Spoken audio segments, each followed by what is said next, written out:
అన్నారా? సరే అన్నదేమంటే నేను మోచక్క ఏమంటది? పొట్టి పిల్ల అంటది.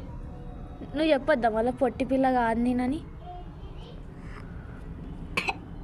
నేను అంటున్నా బాబాలో నా పొట్టి పిల్ల అంటున్నాను.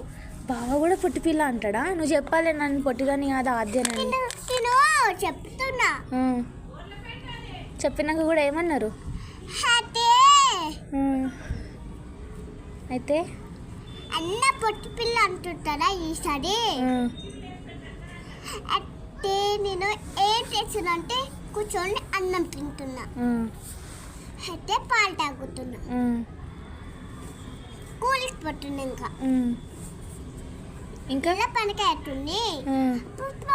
మొన్న పొట్టి పిల్ల అంటుంది. మొన్న కూడా పొట్టి పిల్ల అన్నారా? మొన్న చెప్పాలి ఆయన పేరు